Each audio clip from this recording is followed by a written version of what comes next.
challenges. So we are working together, and tonight, so I have to read from the notes. Evidently, the height differences don't allow me to use the teleprompter, so it's on me. But anyway, tonight's speech is focused on individuals of our mayor and our city commissioners working together with other elected officials on issues that affect our urban core, certainly the southeast side, but the northeast side, the northwest side, and the southwest side. So the spoiler for tonight's message is that we're all working together. Government, whether it's at the city or county or state or the national level. We have all levels represented here tonight. Whether you're a city commissioner like Kelsey Perdue, Melinda Asasi, Lisa Knight, Drew Robbins, or former Grand Rapids board members John O'Connor and Pastor Nate Boondy, or a county commissioner like myself, or Carol Hennessy, or Stephen Wooden, Melissa LeGrand, our county prosecutor Chris Becker, state representative John Fitzgerald, or Carol Glanville, or Rachel Hood, state senator like Majority Leader Winnie Brinks, yeah, or Senator Mark Huizenga, or a governor who's represented here tonight by Nate Engel, or a U.S. senator represented today by Peter Deckgile from Gary Peters' office, and Mary Judnich represented Senator Debbie Stabenow. Thank you. And even U.S. representative, Democrat U.S. representative, woman representative like Hillary Schulten, who's represented here tonight by Anissa Eddy. Could all those folks and any other elected officials that I neglected to stay, it's not my fault, please stand and be recognized. That would include county commissioners, city commissioners, former school board members, yes. Also, I forgot to mention two members, Kimberly Williams and Jen Schottke, my colleagues. So I was also on the school board, and that people often say to me, it's great to move on, but that was the best work. So I have gotten to know Mayor Bliss for over 15 years. If I know you and you work in the city, it's because you work on behalf of the children, and certainly Rosalynn Bliss, Mayor Bliss has been that person. So if you can think back to the year 2005, that was the first year a video was uploaded to YouTube. That was also the year that Mayor Bliss started her elected public services city commissioner. She has been a constant force, weighing in, reaching out, providing vision, energy, encouragement, and most of all, leadership. Please join me in welcoming our great mayor, Rosalynn Bliss. Oh, there you go.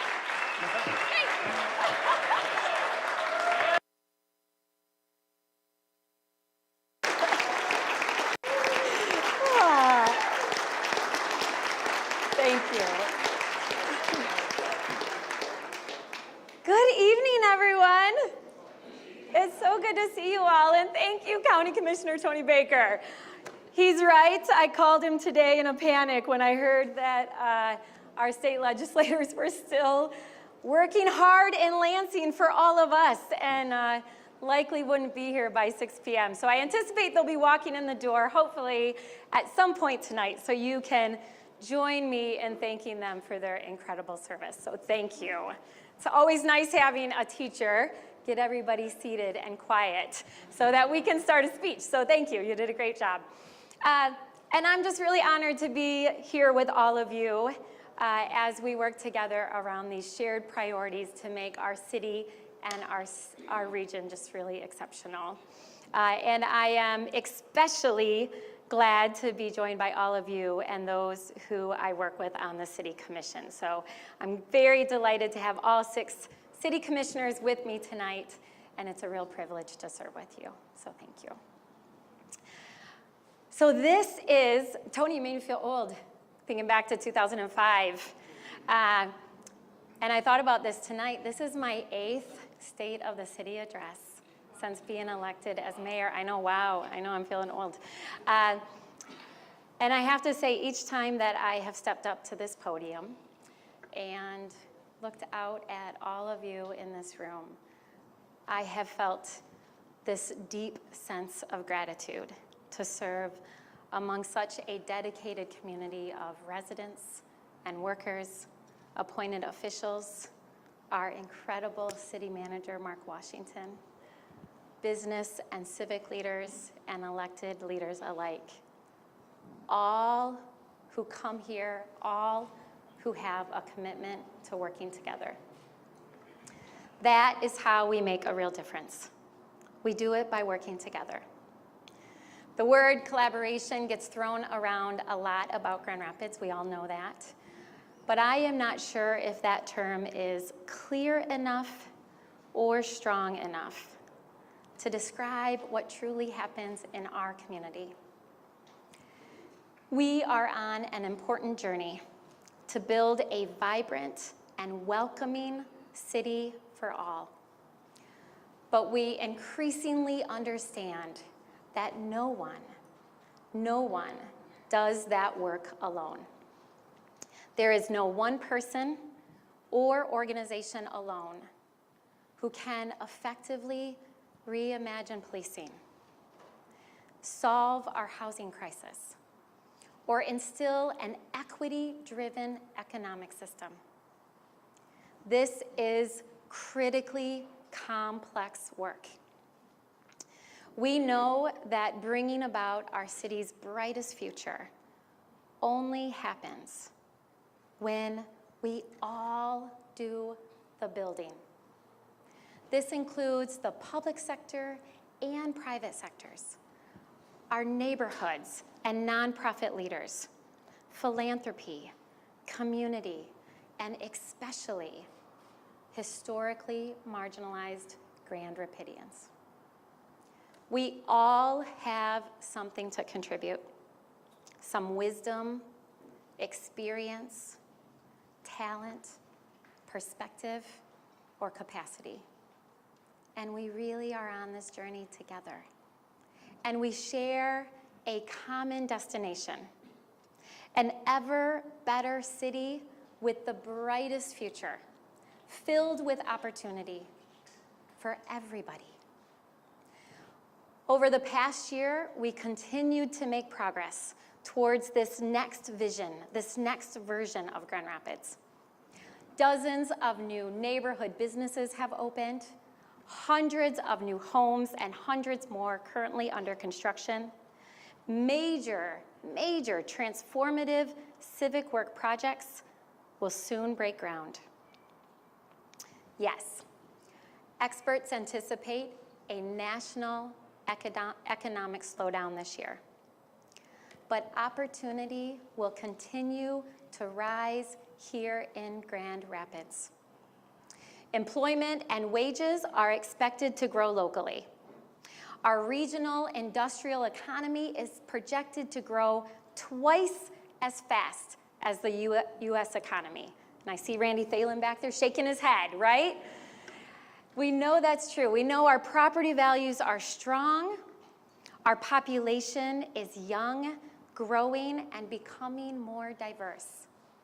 The average age in the city of Grand Rapids is just 31 years old, which isn't too far off from our current city commission, which is wonderful. Working together, we are building one of the nation's most desirable places to live, work, and grow. And we are making real, meaningful progress. Now, sometimes it is far slower than we had hoped. But we do not give up, and we keep moving. We do have a lot to be proud of. I am proud of the progress that we are making to develop and improve our public safety system. Please join me in recognizing Chief Winstrom, who is here with us tonight.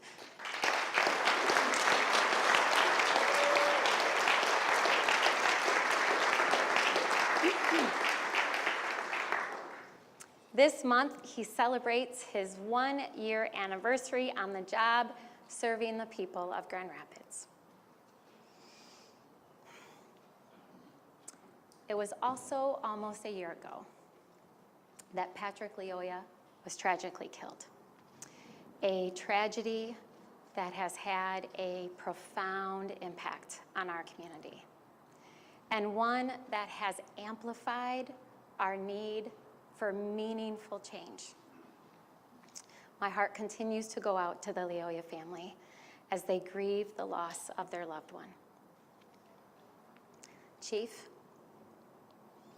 we are all so deeply grateful for you and your leadership this past year. Your ability to listen, build accountability, trust, and meaningful partnerships to ensure that Grand Rapids continues to be a safe place to live. So thank you.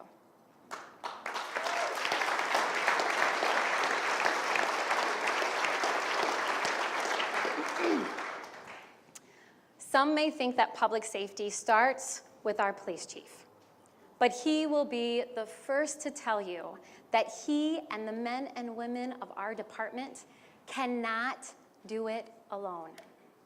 For too long, in too many places in our country, we have asked officers to try and shoulder a growing burden. We have asked them to fulfill their traditional roles of emergency response and enforce laws, while also expecting them to be social workers and mental health professionals. With support of our City Commission and numerous community partners, GRPD has worked tirelessly to expand and enhance our public safety toolkit. We began testing a new program last summer that pairs mental health professionals with police officers when they respond to some calls for service.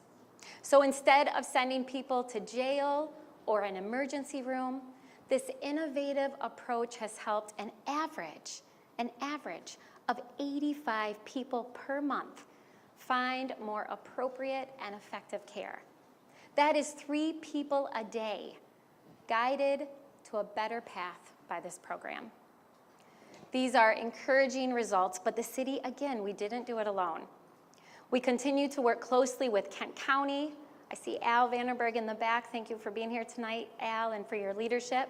We work with the county and Network 180, and we value their partnership, and we hope to continue to expand this program. We'll build on this effort as a new crisis stabilization unit opens later this year, again in partnership with Network 180 and Trinity Health. This facility will provide additional support for people managing a mental health and substance use crisis. Important results stand out in other areas as well. In the first year, our Cure Violence initiative worked to prevent violence through nearly 3,000 engagements with young adults and families. Think about that, 3,000 occasions when a more proactive, compassionate, and relational approach interrupted the potential for violence before it occurred. The best response to violence is to stop it before it happens. We are now working to expand these evidence-based violence prevention efforts in other parts of our city. And again, thank you.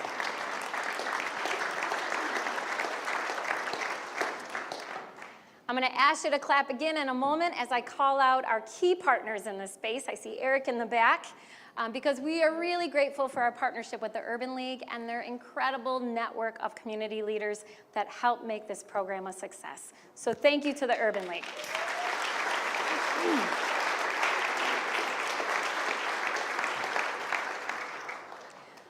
Our Project Clean Slate program helped expunge the criminal records of over 500 people who deserved a fresh start.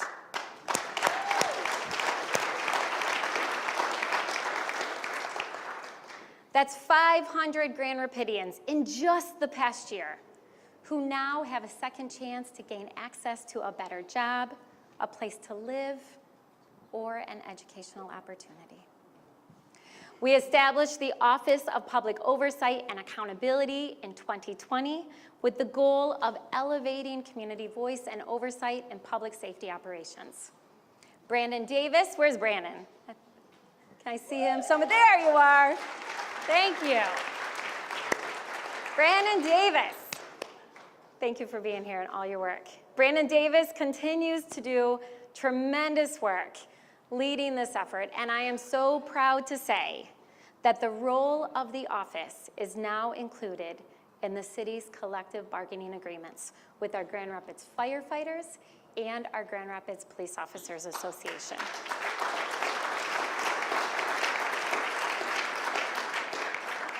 So what does that mean?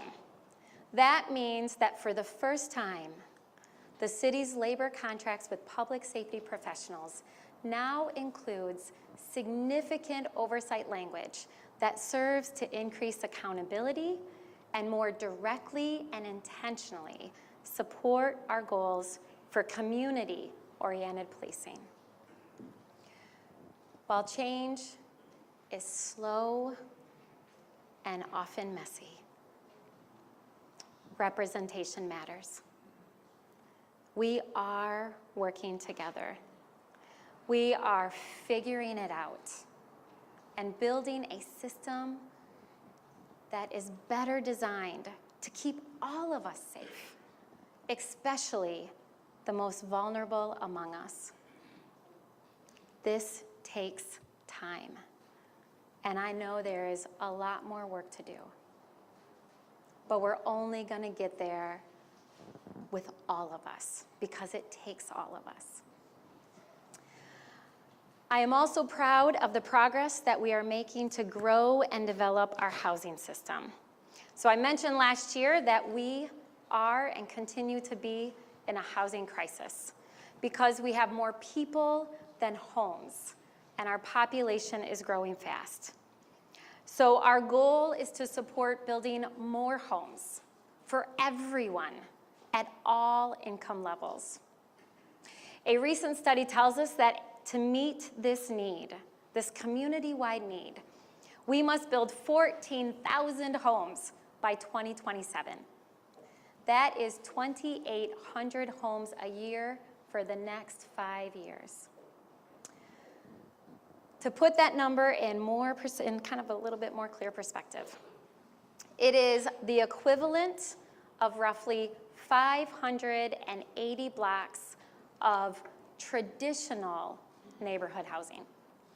Think 580 more blocks of housing like we see on the near West Side or Garfield Park or Creston by 2027. A skeptical media headline wondered, can it be done? Those skeptics.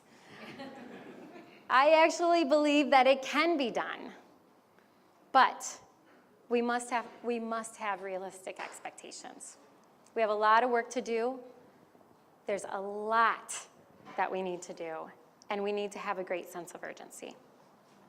And of course, the city does not build housing. We need our private and nonprofit home developers, many who are in the room tonight. We need to work with them closely, and we are doing all that we can at the city to promote an environment where residential development can thrive. The city last year permitted construction of nearly 800 homes, condos, and apartments. That's close to the equivalent of about 31 blocks of traditional neighborhood housing. It's good progress, but we need more. Encouragingly, the city so far this year has already approved more than 400 homes for construction, well ahead of last year's pace.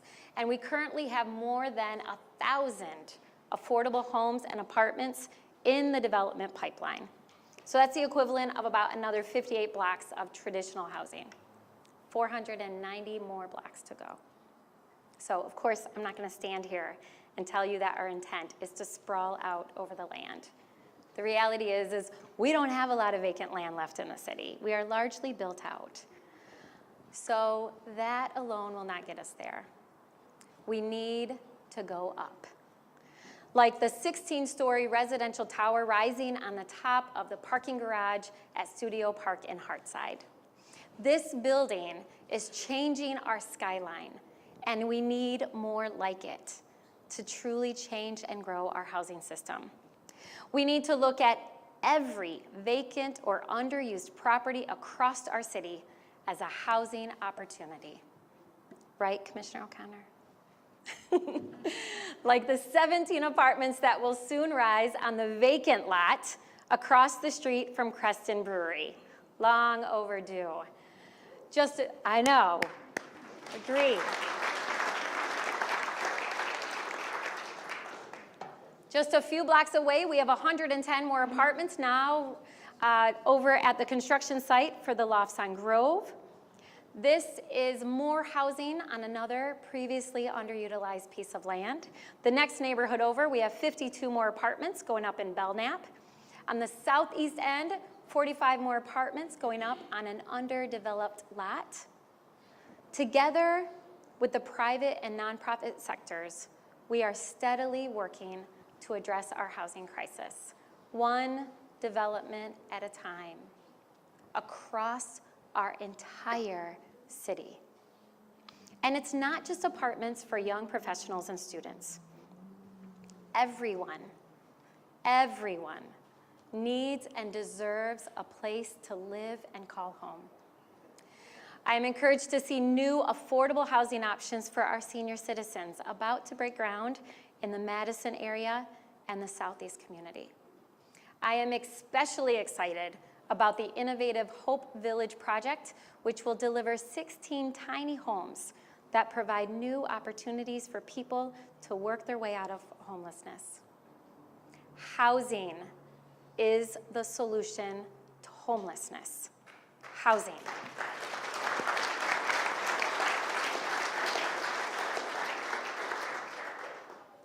In 2021, our city organized the Affordable Housing Fund.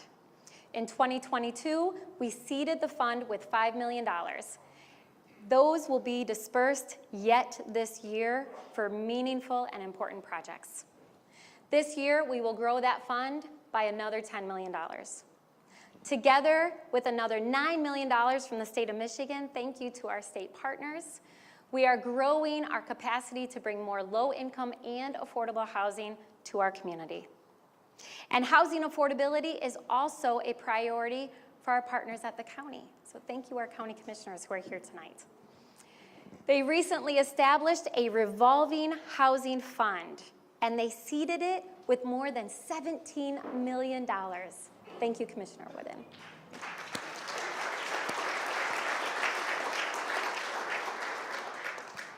Our partnership with the county also helped us start Housing Kent, led by the talented and amazing Eureka people.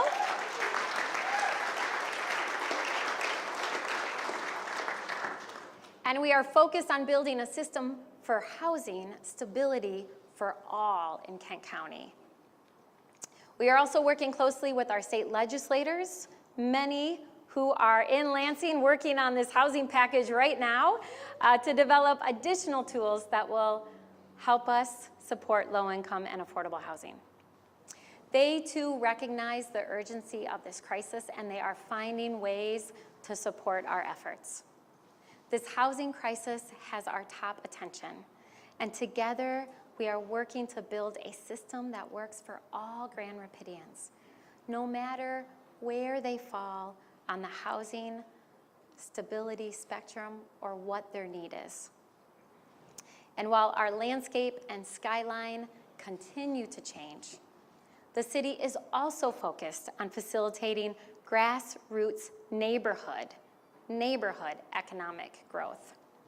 We are on a city building journey, and few things signal that we're headed in a promising direction, more than what we now see happening in our neighborhood business districts. We are seeing an explosion of entrepreneurship across our city. Locally owned coffee shops, restaurants, unique boutiques, butchers, and other services. More and more small businesses are opening, and they build upon the established neighborhood businesses that we all love so much. And they're adding energy and appeal. Eric Davis, this past winter, started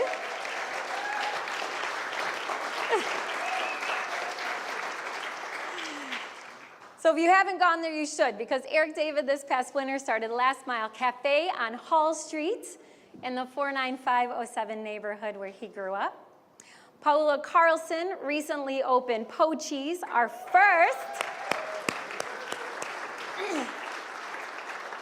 very first Colombian cafe in Hartside. Javier, I saw you there. Javier Olvera is organizing to renovate an old building into a new grocery store in the Roosevelt Park neighborhood.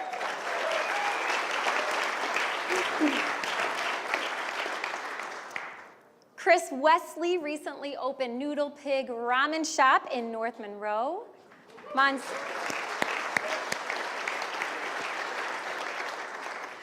Monsoon Vietnamese opened downtown.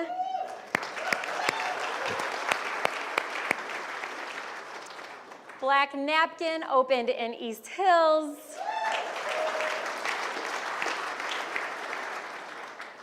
And Sip Coffee and Cocktails in Alger Heights.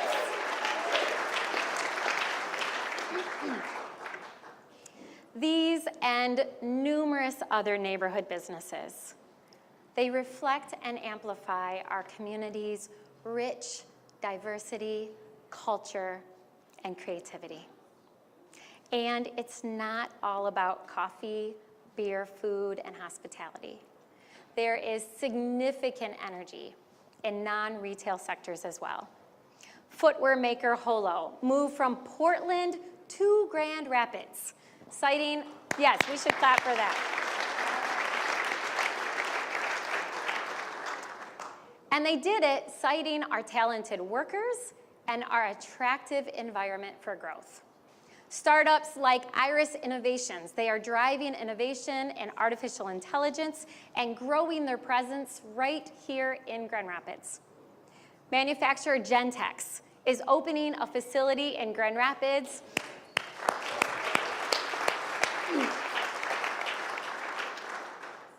We are so excited to welcome them to the Madison Square neighborhood. We recently saw the grand opening of The Bridge, a highly anticipated incubator space located at the Doug Meyer Innovation Building within the Michigan State University Innovation Park. This pace of business activity is a remarkable signal that our community is a great place to invest and increasingly full of opportunity. Just as our growing businesses reflect our entrepreneurial spirit, so do our parks and Grand River reflect the quality of life in our community. And the quality of these outdoor spaces, just like public safety and housing and our local economy, are key drivers influencing people's health and their comfort and their happiness. Our parks provide places to play and gather for children and families and social groups of all ages and economic status. I am so proud of the continued investment the city has made to steadily improve our neighborhood parks. We successfully completed nearly 20 park improvements last year. We have new pickleball courts in Belknap. We have, I know some of you pickleball lovers love that. That's not all. If you love laying in a hammock, we added a hammock grove over in Briggs Park, bathroom and splash pad upgrades at Garfield Park, more space for dogs, all my dog lovers, at Hillcrest Park, a new and improved place to watch the sunset from Sunset Sweet Street Park. The city this past year acquired nearly 30 acres of property to build new parks, and a majority of that land is in the 3rd Ward.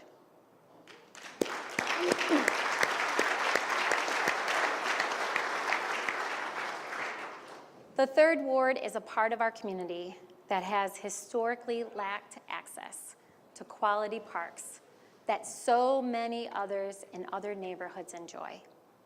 We are going to fix that. We will, thank you, Commissioner Moody. My partners in the 3rd Ward, Commissioners Moody and Perdue, thank you. We are going to push forward another round of steady improvements this year, and I am especially excited and looking forward to building a brand new MLK Park Lodge.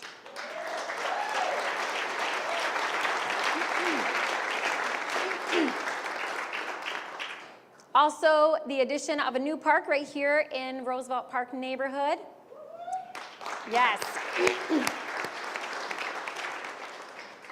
And a complete transformation of the alley on the east side of the Van Andel Arena. So those dumpsters, I know, we should clap for that.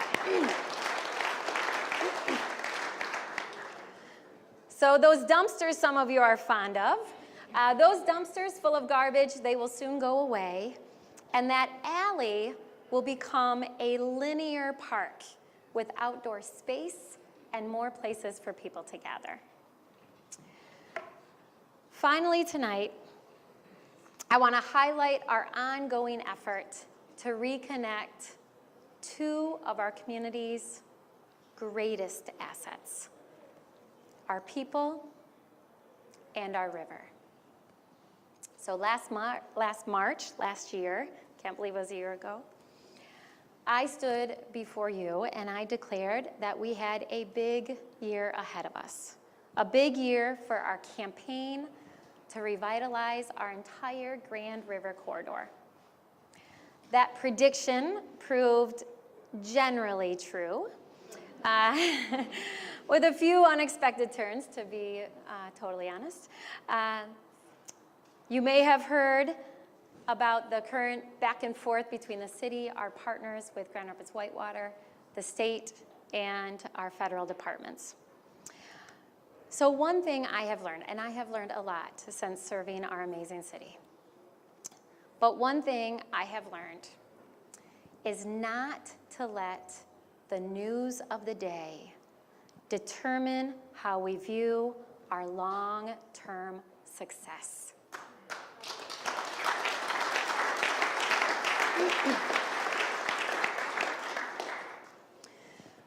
With the complicated work that we are doing, oftentimes it is 2 steps forward and 1 step back. My good friend Bobby Hopewell, former mayor of Kalamazoo, he knows this just as much as I do. Thanks for being here, my friend. So although we chose to withdraw our current permit applications to remove dams from our river, I assure you that work is underway to resubmit a modified design that is acceptable and supported by all. So just as you can count on the Grand River flowing to Lake Michigan, you can count on our efforts to achieve a design that meets many of our initial objectives and delivers a transformational project for our entire community. When this entire project is completed, not just the first phase, but the entire project, when it is completed, I believe we will have Rapids back in Grand Rapids.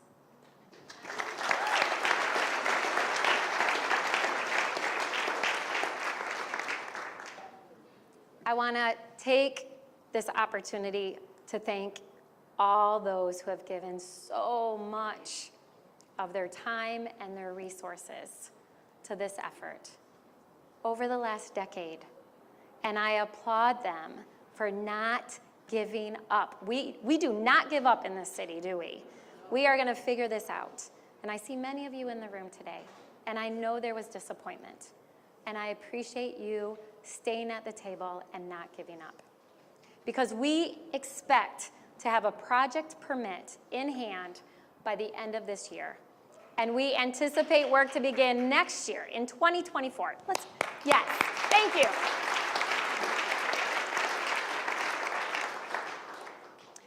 Now, I realize those of you tracking this project have heard next year for at least the last 5 years. I get that. I can also tell you, I know that you are tired of hearing it. And I will tell you, I am tired of saying it. But I want to assure you that we really are closer to starting work in the river now more than ever before. We are going to get there. So, other things about the river that are exciting. We were pleasantly surprised last year when the state of Michigan awarded significant funding, $55 million, to grow the Grand River Greenway in Grand Rapids and Kent County. That means, yes.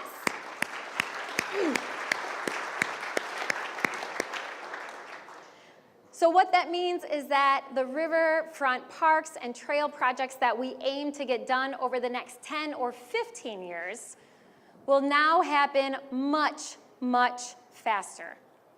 You will start to see significant riverfront construction and change later this year at Lions Square and the Grand Rapids Public Museum.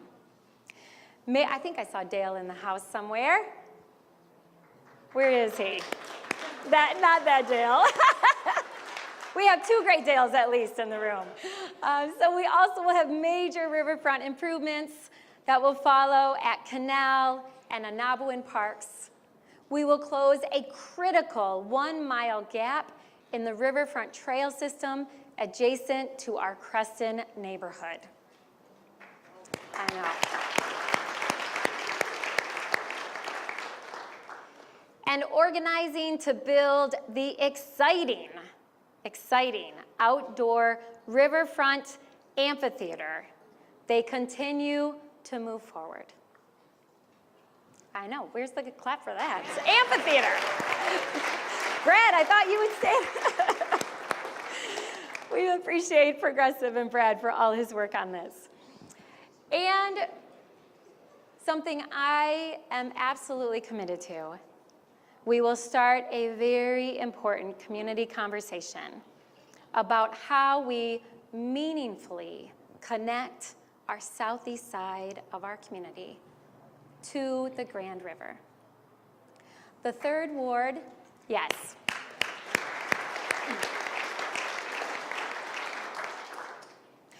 Our third ward is separated from the river and the broader regional trail system by political boundaries, the 131 highway, and significant gaps in the trail network. We see promising opportunities to blaze new connections and address these legacy inequities, working together with incredible neighborhood and community leaders.